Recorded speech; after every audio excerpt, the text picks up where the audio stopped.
Bismillahirrahmanirrahim. Assalamualaikum warahmatullahi wabarakatuh. Alhamdulillahilladzi arsala rasulahu bil huda wa dinil haqq liyuzhirahu 'ala ad-dini kullihi wa kafa billahi shahida. Asyhadu an la ilaha illallah wahdahu la syarika lah wa asyhadu anna Muhammadan abduhu wa rasuluhu la nabiyya wa la rasula ba'dah. Allahumma salli wa sallim wa barik ala sayyidina wa habibina wa maulana Muhammad wa ala alihi wa ashabihi wa man tabi'ahum bi ihsanin ila yaumil qiyamah.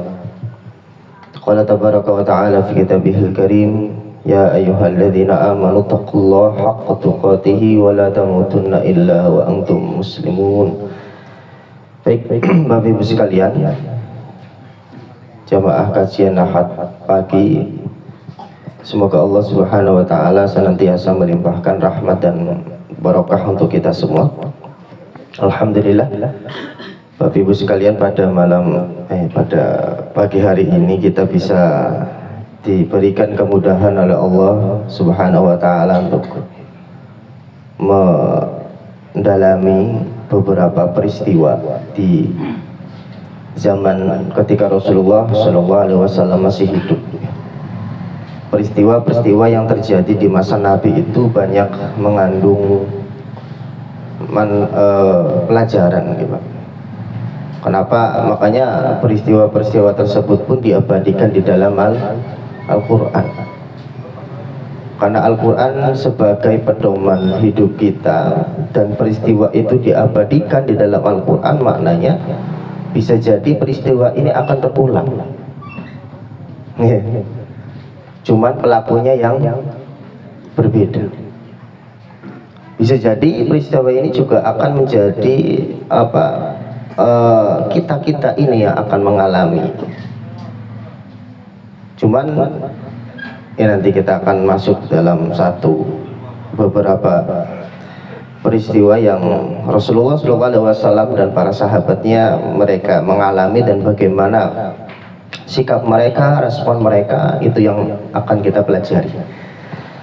Baik Bapak Ibu sekalian, jamaah yang dimuliakan Allah Subhanahu wa taala, di dalam surat At-Taubah ayat 91 Allah Subhanahu wa taala menyebutkan, laisa 'ala du'afa wala 'alal marda wala 'alal ladzina la yajiduna ma yunfiqun. Jadi ketika pada peristiwa perang Tabuk itu peperangan yang dialami atau dilakukan oleh baginda Rasulullah yang terakhir dari 72 peristiwa peperangan, Pak. Jadi peperangan yang terakhir yang dilakukan oleh Nabi. Setelah apa? Setelah Fathu Mekah. Ya, setelah Fathu Mekah. Idza jaa nasrullahil wal fath. Itu diabadikan juga kan di dalam Al-Qur'an. Nah, peristiwa setelahnya juga perang Tabuk itu juga diabadikan di dalam Al-Qur'an, di dalam surat At-Taubah. Yang mana pada saat itu Bapak Ibu sekalian, supaya kita tahu, jadi Rasulullah ketika itu mendapatkan informasi bahwa orang Romawi setelah mendengar kekuatan Islam, ya, itu sudah mulai ingin mengganggu. Romawi itu nggak ada negara yang pada saat itu melawan Romawi kecuali Persia. Ibarat sekarang nggak ada yang mau melawan Amerika kecuali Rusia sama Korea Utara. Itulah ya. Jadi menunjukkan apa? Menunjukkan sangat kuat mereka pada saat itu. Nah, ini Nabi Muhammad SAW mendengar informasi bahwa orang Romawi itu sudah mulai masuk ke wilayah Muslim. Sehingga pada saat itu Rasulullah SAW mau tidak mau harus melawan. Jadi kita diajarkan untuk menjadi mental pemberani. Itu rasa pemberani itu harus dimiliki oleh setiap muslim. Bapak-bapak atau ibu-ibu yang memiliki anak ya harus, kalau anaknya laki-laki harus dididik sebagai anak yang pemberani, Pak. Hari ini kenapa kok banyak terjadi bullying, Pak? Bisa jadi anaknya itu ya nggak pemberani gitu. Ya ini salah satu tugas kita. Jadi kalau dia laki-laki dijadikan bagaimana supaya caranya berani. Jangan itu disekolahkan taekwondo atau apa, disekolahkan apapun lah yang menumbuhkan mental. Karena pada saatnya itu akan dibutuhkan keberanian itu. Ya.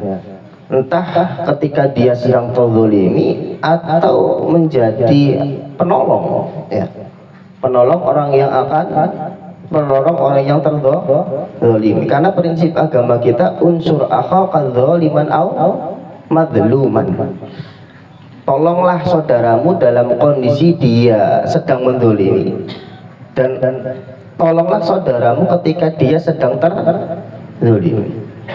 Kalau lagi mendolimi orang ya dicegah, jangan sampai mendolimi orang. Kalau dia posisinya kok jadi korban ya juga ditolong. Itu prinsip seorang muslim. Nah, gimana kalau dia tidak ada jiwa pemberani? Maka di sini Nabi Muhammad SAW pada saat itu, Bapak Ibu sekalian, memberikan ultimatum, infiru hifafa wasiqola. Ini saatnya untuk melawan Romawi. Jangan takut, jangan gentar. Semuanya kata Nabi berangkat, baik dalam kondisi berat maupun dalam kondisi lapang, apalagi lapang. Nah, berat itu gimana? Karena pada saat itu kondisi ekonomi sahabat itu enggak setara. Kan ada Nabi sahabat jadi kaya semua, yang enggak. Ya. Keberadaan orang kaya, adanya orang miskin itu untuk menyeimbangkan kehidupan, Pak. Bayangin Pak, kalau semuanya kaya, kira-kira ada yang punya rumah, yang mau bangun rumah, Pak. Ya. Kesulitan nanti. Makanya kenapa kok harus ada orang miskin? Enggak semuanya kaya, justru akan sulit. Rasa saling membutuhkan itu tidak ada. Adanya orang yang kaya, adanya orang yang miskin itu nanti ada rasa saling membutuhkan sehingga terjadi kerjasama. Nah, pada saat itu kata Nabi Muhammad SAW menetapkan kita harus melawan Romawi. Karena kalau tidak kita lawan maka akan menjadi korban. Jangan punya prinsip seperti itu. Akhirnya spirit dalam bapak-bapak kita dalam memperjuangkan bangsa kita kan dulu gitu. Secara nalar, secara logika itu kita nggak mungkin menang lawan penjajah. Maka diistilahkan dengan apa? Ngelawan dengan bambu runcing. Itu faktanya, apakah beneran pakai bambu runcing atau enggak ya wallahu alam ya. Maka kemerdekaan bangsa kita pun menjadi sebuah anugerah. Terjadinya tanggal 6 dan 8 Agustus di mana tuh di Jepang. Itu kan sebagai peristiwa yang mana peristiwa itu dijadikan kesempatan emas oleh bapak-bapak kita untuk mendeklarasikan kemerdekaan bangsa Indonesia ketika pasukan musuh itu ditarik mundur tanpa disangka-sangka. Ya. Jadi kadang-kadang kemenangan itu min haitsu la yahtasib ya. Kemenangan itu ya min haitsu la yahtasib. Kadang-kadang bukan hasil jeripayah kita, tapi jeripayah orang lain. Kita mendapatkan hasilnya. Maka jamaah yang dimuliakan Allah Subhanahu wa taala, Nabi Muhammad SAW udah walaupun Romawi sekuat apapun lawan. Itu ajaran baginda Nabi Muhammad SAW. Maka di ayat selanjutnya kata Rasulullah sa'alat du'afa, orang-orang yang lemah ya, wala 'alal mardha, dan orang-orang yang sakit, wala 'alal ladzina yajiduna ma yunfiqun harajun, dan orang-orang yang secara ekonomi tidak mampu untuk menyiapkan bekal nggak dosa. Karena pada saat itu status hukumnya jadi wajib. Dulu di Aceh itu Pak Bu, di Aceh itu diceritakan sama Buya Hamka, ada serdadu dari Belanda itu masuk ke wilayah Aceh. Pada saat itu Belanda itu melihat aktivitas para ibu-ibu itu biasa ketika dimasuki penjajah, nggak ada rasa takut-takutnya. Nggak ada rasa takut-takutnya ya. Mereka, kalau zaman saya bisa bayangin ya, zaman dulu lagi numbuk padi ya biasa ya. Kalau di film-film itu ketika ada penjajah itu kan apa, lari ya. Kalau dalam sejarah enggak. Ini nama film kan biar kata seru ya, kalau semuanya kan nggak ada peristiwa yang menegangkan kalau. Nah, di dalam sejarah diceritakan sama Buya Hamka nukil dari kitab orang Belandanya sendiri yang bercerita. Kemudian orang Belanda ini ngomong kepada ibu-ibu, mana laki-laki kalian, kok satu kampung nggak ada laki-lakinya? Ainal muslimun. Nah, bahasanya muslimun itu adalah julukan para pejuang ya. Di Aceh itu julukan para pejuang itu namanya muslimun itu siapa? Ya muslim ya, karena Aceh kan latar belakang agamanya Islam. Sehingga kata ibu-ibu yang ditanya itu, di sini nggak ada laki-laki ya. Belanda ini nggak percaya Pak. Akhirnya mereka menggeledah semua rumah yang ada. Ternyata di dalam, di bawah kolong itu ada apa? Ada laki-laki yang sudah dewasa, ditarik, diseret, dibawa di hadapan perempuan yang tadi ngomong. Ini laki-laki, katanya Anda nggak ada laki-laki di kampung ini. Apa jawaban perempuan itu? Ini bukan laki-laki. Lah kok bisa bukan laki-laki? Yang namanya laki-laki itu hidupnya di hutan, berupaya untuk melawan apa? Penjajah. Ini bukan laki-laki, kata siapa? Kata saudara yang tadi diseret itu Pak. Ini bukan laki-laki, namanya laki-laki jadi muslimun. Yang laki-laki itu jadi apa? Muslimun.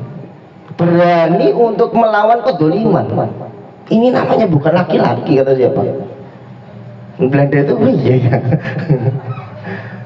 Gitu Pak. Artinya menunjukkan bahwa mental orang-orang zaman dulu itu luar biasa.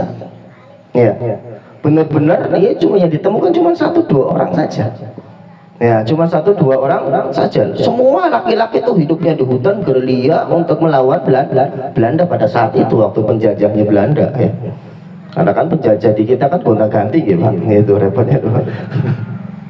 Nah, maka ini baginda Nabi Muhammad SAW pun, karena ini statusnya adalah wajib ya, sehingga jangan sampai ada merasa orang yang nggak ikut karena uzur itu merasa dosa. Sehingga ayat ini turun, laisa 'ala du'afa, orang-orang yang lemah, orang-orang yang sakit, orang-orang lemah itu adalah orang-orang yang cacat, buta. Gimana perang itu Pak? Perjalanannya sudah ruwet kan? ayo sini ya, gimana mau perang kalau matanya buta, orang yang kakinya pincang, semacam-macam. Laisa 'ala du'afa, orang yang model seperti ini jangan khawatir, nggak dosa. Karena pada saat itu ayat sebelumnya kan memerintahkan berangkatlah dalam kondisi sulit maupun lapang. Wah, ini kan saya orang yang merasa buta itu, saya memang dalam kondisi sulit, tapi ini perintah Nabi, perintah Allah, mau nggak mau saya harus berangkat. Tapi diturunkan ayat selanjutnya, nggak apa-apa kamu di rumah. Ya, nggak apa-apa kamu di rumah. Wala 'alal marudha, begitu juga orang yang dalam kondisi sakit, lagi demam misalkan, lagi panas, lagi kena penyakit tipes misalkan, atau yang lain sebagainya ya, nggak apa-apa, nggak ikut. Wala 'alal ladzina yajiduna ma yunfikun, dan orang-orang yang secara ekonomi nggak punya bekal, Jadi ada satu momen ketika Rasulullah SAW itu sedang berkumpul dengan para pasukan yang jumlahnya 30.000. Menunjukkan apa? Penduduk Madinah itu tidak lebih dari 10.000. Zamannya Nabi, 10.000 itu sudah laki-laki dan perempuan. Berarti kalau 30.000 bukan hanya dari penduduk kota Madinah, berarti dari berbagai macam pelosok. Ya. Sehingga orang ini datang, ada orang Badui itu datang kepada Rasulullah SAW. Ya, saya bacakan redaksinya. Innahum yas'alu lam yas'alu nabiyya dhahran yarkabunahu. Jadi mereka itu datang kepada Nabi Muhammad SAW meminta kepada Rasul, ya Nabi, saya nggak punya duit, tolong bawa saya supaya saya bisa bonceng, karena perjalanannya jauh, Pak.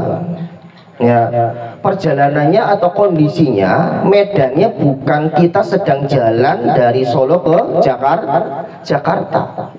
Kondisi kita kan tropis tuh, Pak. Ya, panas ya masih bisa dinikmati lah.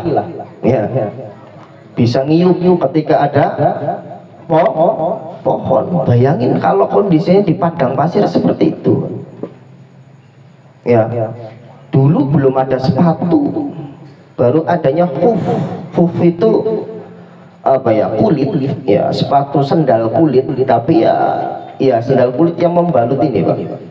Ini modelnya kayak sepatu, ya, modelnya kayak sepatu tapi tipis, nggak senyaman sepatu yang kita pakai. Bahkan mereka tidak semuanya punya huf. Huf itu nggak semuanya punya sepatu zaman dulu. Sekarang aja kalau mungkin ada yang nggak punya sepatu, ada, Pak? Ada nggih. Punya beli sepatu buat apa, kan belum tentu fungsinya soalnya. Nah, zaman dulu kan seperti itu juga. Ya Nabi, saya tolong bawa bonceng, karena pada saat itu satu onta itu dipakai bukan hanya satu onta, satu orang gantian gitu. Kata Nabi Muhammad SAW, mohon maaf, ini kendaraannya sudah penuh. Jadi jatah satu onta nggak mungkin untuk 3 orang, nggak mungkin ditambah, nanti bisa jadi onta itu kacau, nanti nggak bisa istirahat, nanti bisa berantakan. Akhirnya apa? Walakinnahum sa'alu ni'alan. Ya Nabi, kalau memang nggak ada kendaraan, tolong kasih sendal. Ya, tolong kasih sendal, saya jalan nggak apa-apa, yang lain pakai kendaraan. Bayangin, Pak, saking semangatnya menjalankan perintah Nabi itu. Kalau kita, Pak, sudah diberikan toleransi, kamu nggak apa-apa di rumah saja. Kira-kira kalau ada kerja bakti, misalkan kerja bakti, ya enak ya. Pak, jenengan nggak apa-apa di rumah saja. Kita kan mungkin apa? Wah, alhamdulillah kan, langsung. Ini mereka tuh benar-benar memaksakan diri. Bagaimana caranya, dalam kondisi apapun saya harus ikut dalam perjuangan. Ya. Saya harus ikut dalam perjuangan. Wahai Rasul, nggak usah Anda membawa saya dibawakan di atas punggung onta, nggak usah. Cukup dikasih sendal. Bayangin, dikasih sendal. Kita kalau ada jadwal pengajian, kalau pusing sedikit berangkat apa ngaji, Pak? Berangkat gitu. Kalau nggak ada kendaraan misalkan ya, kok adanya sepeda, berangkat apa nggak berangkat? Berangkat ya.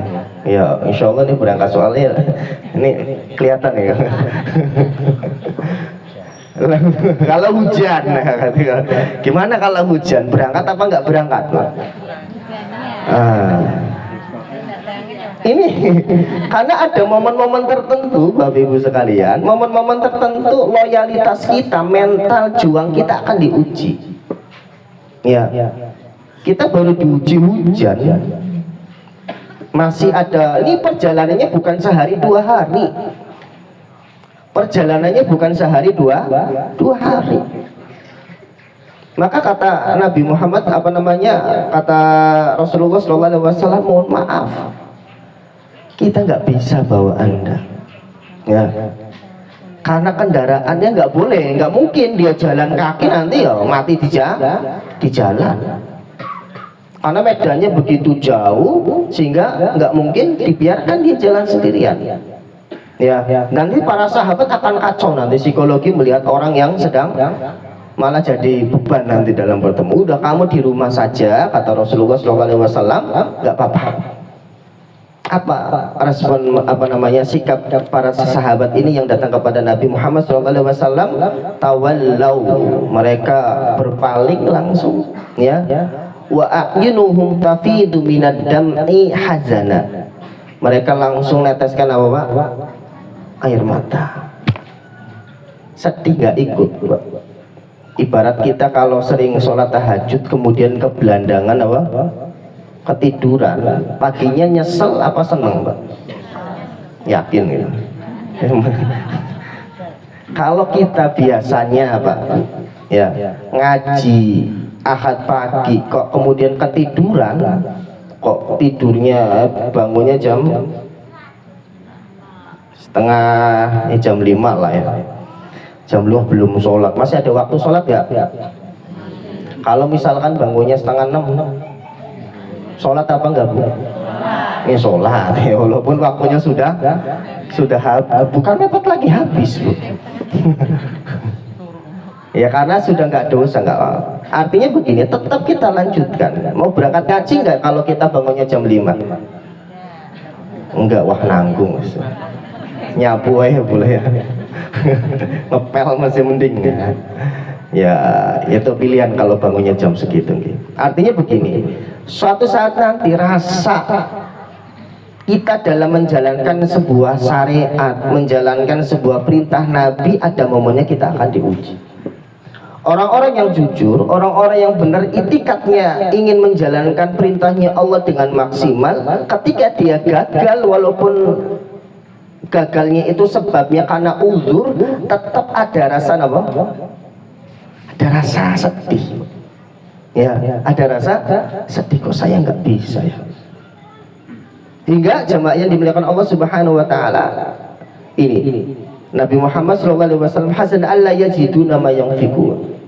Mereka nggak bisa berangkat karena faktor ekonomi. Sehingga bisa disimpulkan Bapak Ibu sekalian, orang yang lemah itu bisa dikategorikan orang yang bisa ditoleransi, bisa ditoleransi ketika ada kewajiban, kemudian kok dia nggak bisa menjalankan kewajiban tersebut, dia bisa dimaafkan dengan dua sebab. Apa sebabnya? Dhaful badan. Karena apa? Badannya itu fisiknya lemah. Haji itu aslinya wajib apa enggak wajib? Wajib.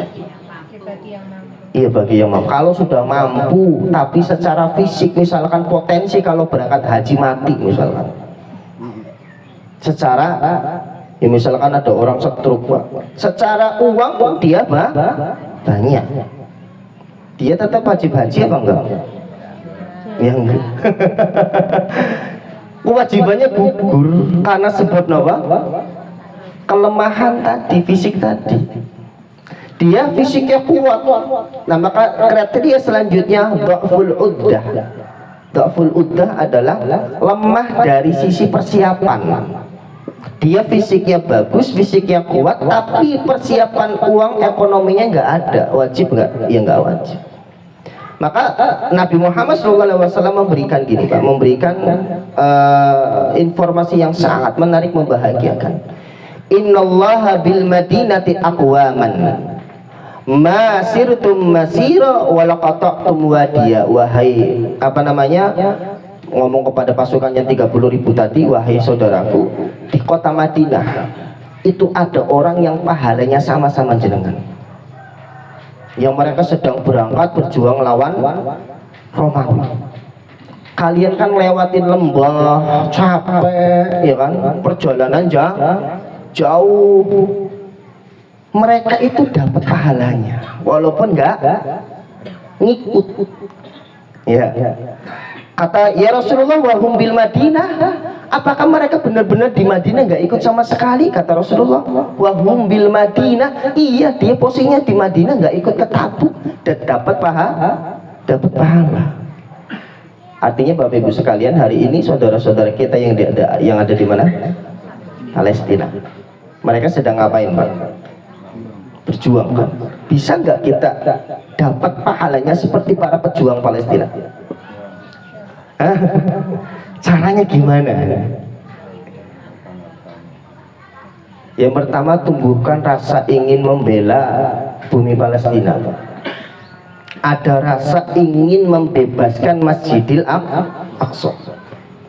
Ini sebagaimana orang-orang yang tadi sahabat-sahabat Rasulullah SAW. Perang Tabuk itu perangnya nggak jadi perang, paham ya?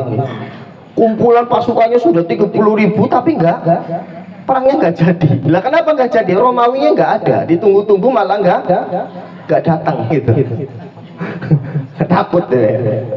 Orang ditunggu-tunggu malah nggak datang. Bayangin Pak, Rasulullah sampai memberikan motivasi begitu kuat, begitu kencang, padahal korbannya itu belum ada. Kalau hari ini di Palestina kan korbannya sudah ada, perangnya sudah nyata. Ya, saya yakin Rasulullah SAW akan memberikan motivasi yang lebih lagi. Ini peristiwa Tabuk aja musuhnya belum tentu datang, Rasulullah memberikan motivasi kepada para pengikutnya, pada umatnya. Ayo supaya berkontribusi dalam peristiwa Tabuk. Apalagi mendapatkan informasi, Masya Allah, Masjidil Aqsa dikuasai oleh orang Yahudi. Akan motivasinya Rasulullah akan memberikan motivasi yang sangat luar biasa lagi.